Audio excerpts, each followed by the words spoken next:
The confirmed number of new coronavirus cases reported in Los Angeles County over the last 24 hours is 43,883, with 53 additional deaths.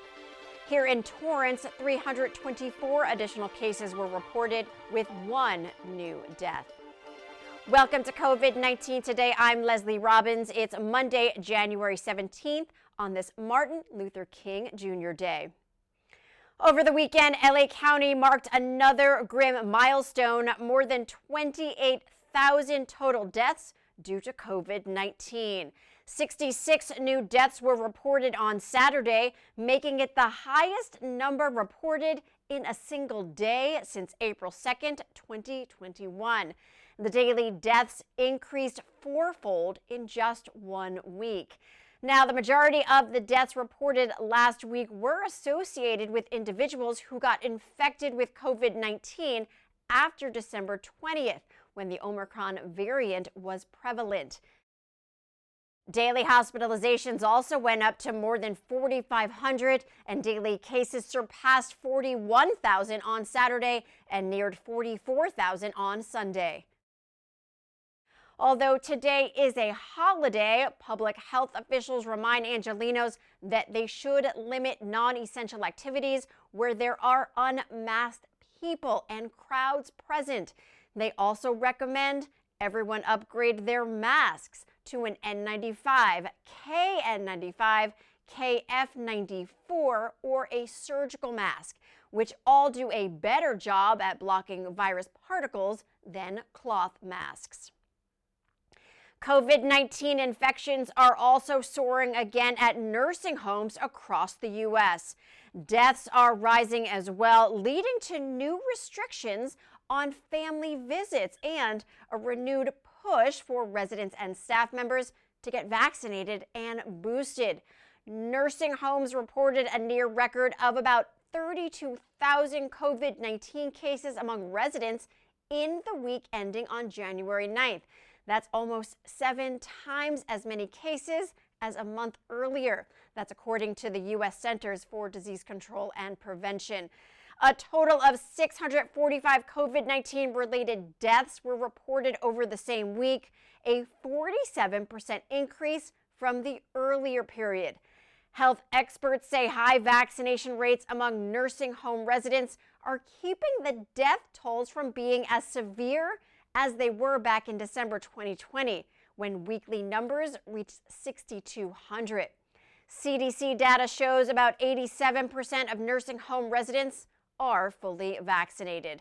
Nursing homes are responding to this latest outbreak by limiting visitors to common areas instead of allowing them into residents' rooms, and by enforcing social distancing once again. Some states, including New York, also have additional measures in place, such as requiring proof of a negative test result for visitors and providing everyone with surgical masks. Well, the Supreme Court stopped a major push by the Biden administration to boost the country's vaccination rate. It blocked the president's plan for large private companies to require employees to get vaccinated or test regularly and to wear a mask at work. The court did, however, allow the administration to proceed with a vaccine mandate for most healthcare workers in the U.S.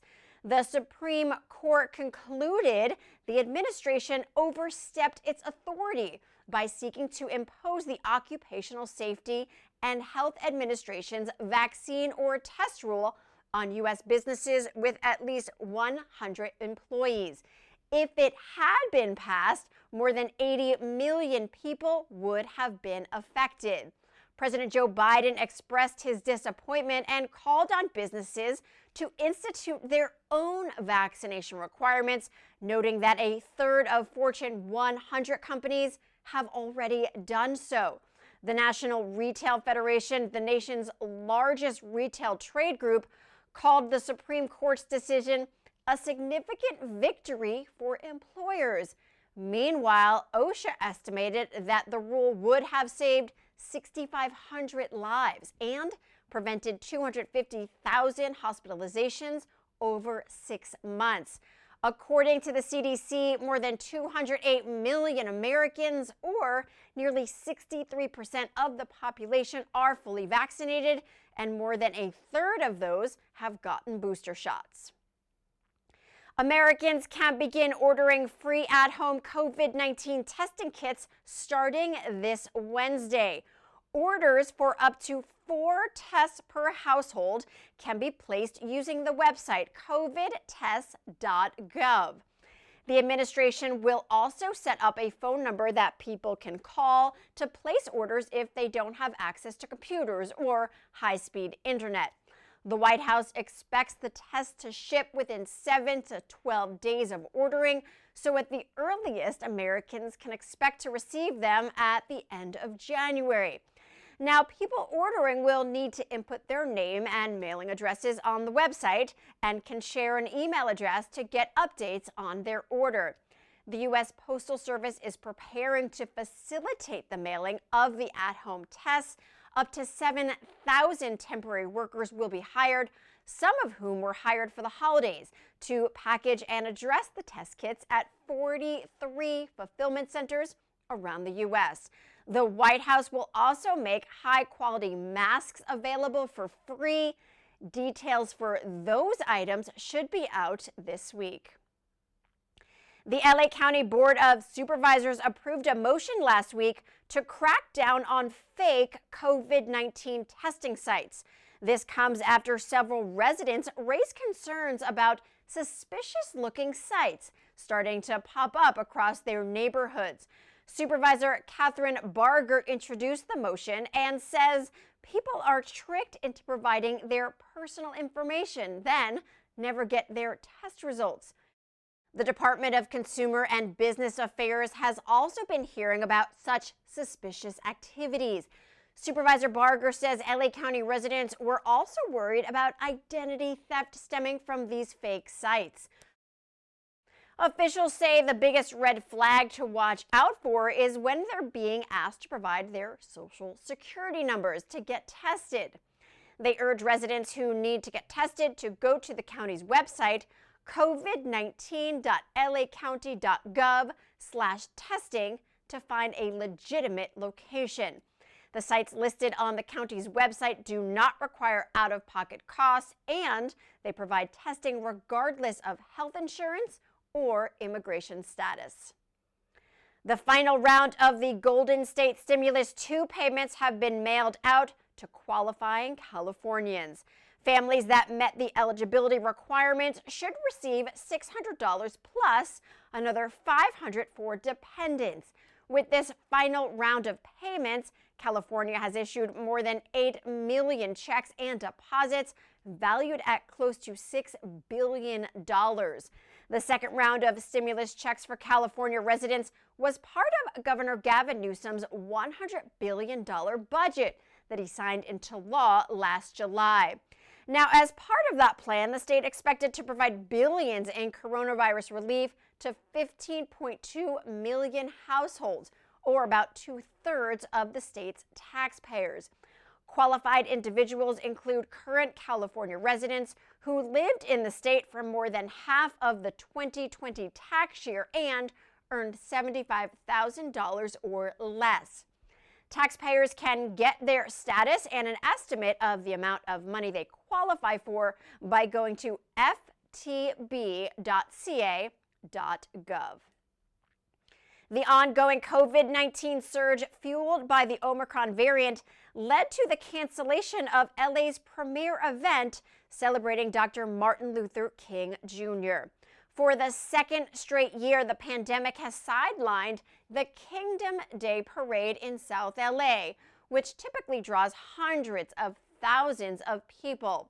Instead, parade organizers came up with Plan B, where they can still do some good in Dr. King's name during this holiday that celebrates his birthday. They gave 500 free in-car COVID-19 rapid tests to those who came out near Leimert Park, where the post-parade festival would have been held. Also this morning, several other organizations commemorated MLK Day by doing good. The First African Methodist Episcopal Church of LA hosted the Hope Clinic, a special vaccine event to provide people with the Pfizer, Moderna, and J&J COVID-19 vaccines and booster shots. Big Sunday hosted its 10th annual new clothing collection and community breakfast, offering more than 2,000 new cold weather clothing kits to those in need. LAUSD second grader Isabella Blue, the United LA Foundation, and other groups hosted a Unity Skate and Walk event, offering walk-up COVID-19 vaccines, testing, and even a birthday cake for Dr. King at the Metro Rosa Parks station. The community organized relief efforts, and the Sutro Avenue Southeast Lemert Block Club hosted a COVID-19 vaccination and testing pop-up event at Baldwin Hills Crenshaw Plaza. The California African American Museum held a series of virtual events, including a King of Family story time with the LA Public Library and a performance by members of Inner City Youth Orchestra of LA. And tonight at 7 p.m., the city of Carson will present its annual tribute to Dr. King with an evening celebration featuring songs, dance, and inspirational words. The event will be live streamed at ci.carson.ca.us. In observance of Dr. Martin Luther King Jr. Day, City Hall, city offices, and all Torrance libraries will be closed today. Monday, refuse and recycling will be collected on Tuesday, January 18th. There will be no street sweeping today, and normal street sweeping will return on Tuesday as well. The public is invited to join the conversation tomorrow night with city leaders and learn more about maintaining essential city services during these unprecedented times. The city will host a live Zoom meeting starting at 6 p.m. featuring the city manager, finance director, and the fire and police chiefs, who will provide important information and answer questions from the public about the current challenges the city is facing, its financial situation, and the potential sales tax ballot measure. City Cable's Christine Lee had an exclusive interview with City Manager Aram Chaparyan to talk about what to expect. As the city faces budget challenges, maintaining essential services continues to be a top priority. And like many California cities, the cost of maintaining our high-quality city services continues to go up, and it's currently exceeding our city's available revenue. This was true before COVID-19, but the pandemic has made the problem much worse. And tomorrow, Torrance City Manager Aram Chaparyan, Police Chief Jeremiah Hart, Fire Chief Martin Cerna, and Torrance Finance Director Sheila Poisson will host a public workshop called Join the Conversation in the hopes of educating the community about what's at stake. And with us today is City Manager Aram Chaparyan to share why the public should tune in tomorrow. Hi Aram, thanks so much for chatting with us. Hi Christine, thank you for the opportunity. So let's get right to it. What are some of the biggest challenges the City of Torrance is facing right now? Thank you, Christine. The biggest challenge the city is facing is our revenues have not kept up with expenses. The challenges go back to the initial recession we experienced in 2008 as we continue to reduce city services and through reorganizations and budget efficiencies continue to provide quality services.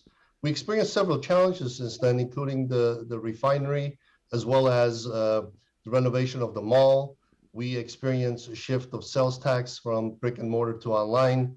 And then recently, we've had our pension challenges with CalPERS adjusting investment returns. And then recently, the pandemic completely erased our reliance on reserves, since we had to utilize reserves to continue to provide essential public services. Yeah, it was difficult to learn that this pandemic has made the financial situation a lot worse, with our emergency reserves being depleted as well. Can you shed some light on how big of an impact COVID-19 has had on our local economy? Sure. In Torrance, we rely on sales tax as our number one source of revenue, followed by property tax, utility user tax, business license, and hotel tax.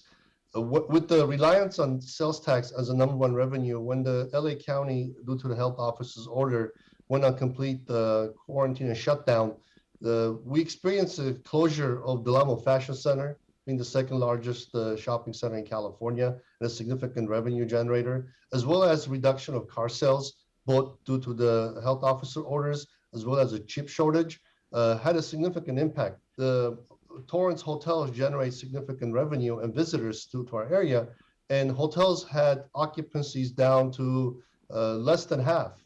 And those were significant factors in city's budget, while we still, again, back to the point, we had to continue to provide services. And we experienced our own health challenges with employees being out due to COVID-19 positivity or quarantining, and taking care of their family. And obviously that was the health of our community and our employees was a paramount concern. Yeah. And while one-time federal COVID-19 relief has helped carry us through for some time, that funding will soon expire and leave the city vulnerable to an emergency or unforeseen major expenses. What kind of events are we talking about? Sure. In California, we are accustomed to earthquakes. Anytime there's a major natural disaster, that's an eventuality which impacts our revenue. However, we can't shut down the services of the city. We have to continue to provide. There's concerns with the fluctuation in the stock market. I know there's inflationary challenges that we're facing now, as well as the potential changes in the housing market. We've been experiencing significant price increases in housing. Those are all vulnerabilities that the city has to address, and the uncertainties are the new certainty.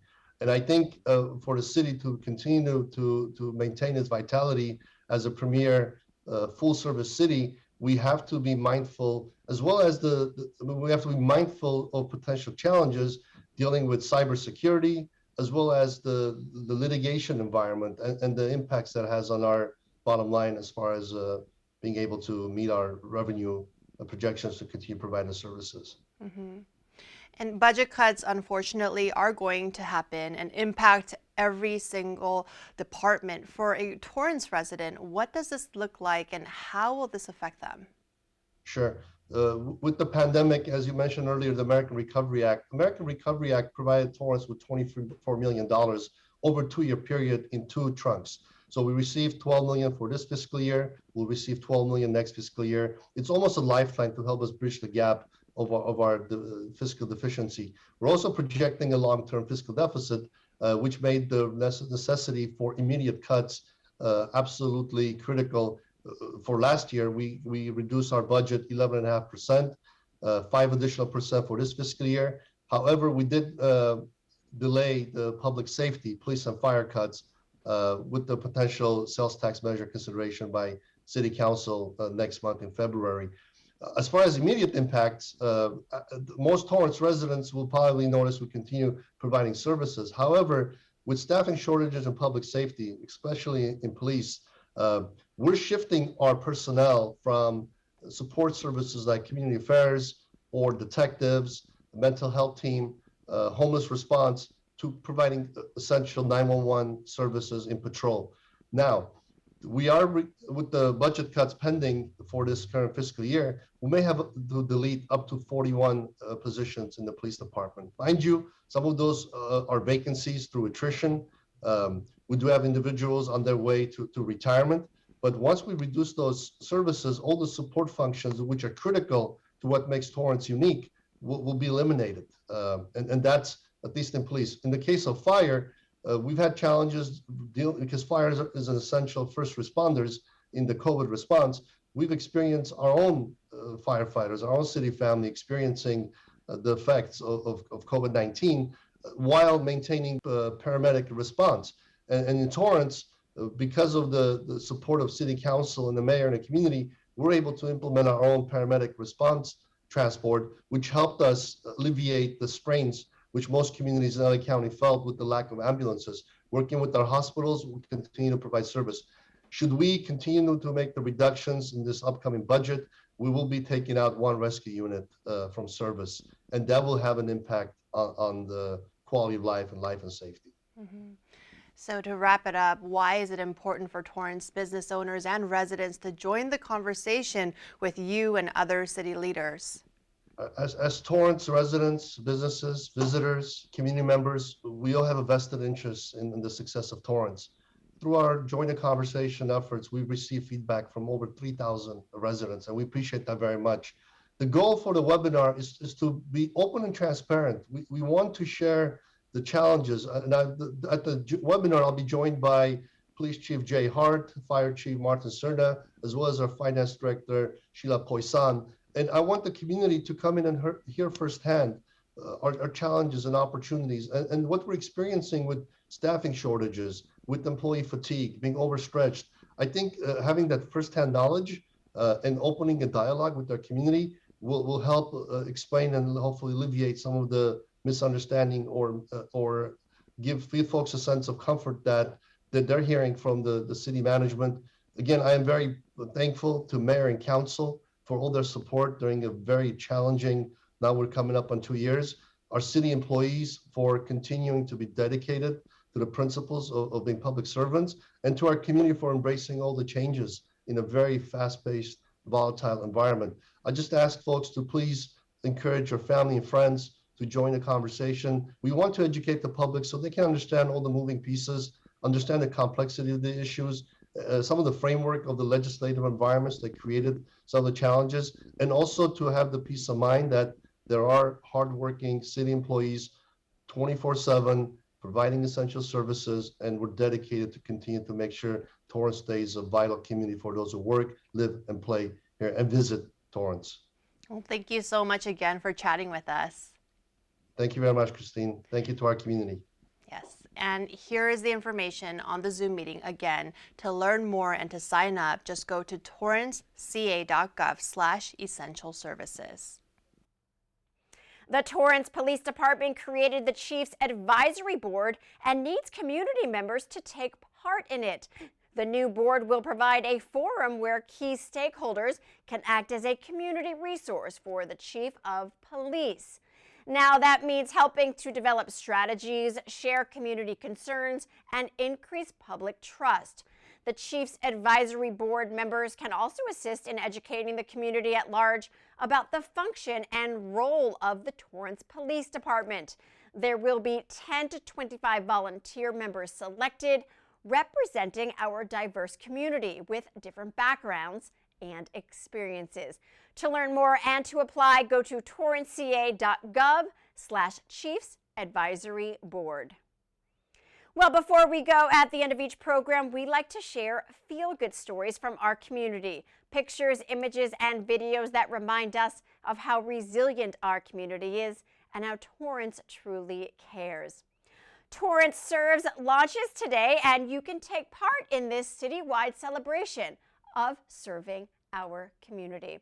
Aligned with Martin Luther King Jr. Day of Service, this campaign, which lasts through February 13th, is intended to celebrate the service leaders of the past and the present and empower our community to bring volunteers together for service projects that honor the spirit of giving, public service, and volunteerism. Last year, the city surpassed its goal of 150,000 hours, and it needs the community's help again to reach this year's goal of 175,000 pledged service hours. People can participate in various ways. An example is completing a community service project or a random act of kindness anytime between now and February 13th. Take a photo of the completed project and sharing it on social media using the hashtags TorranceServes and YouGotServed. To get started and to learn more, just go to torranceca.gov/serve. What an important way to show how Torrance truly cares.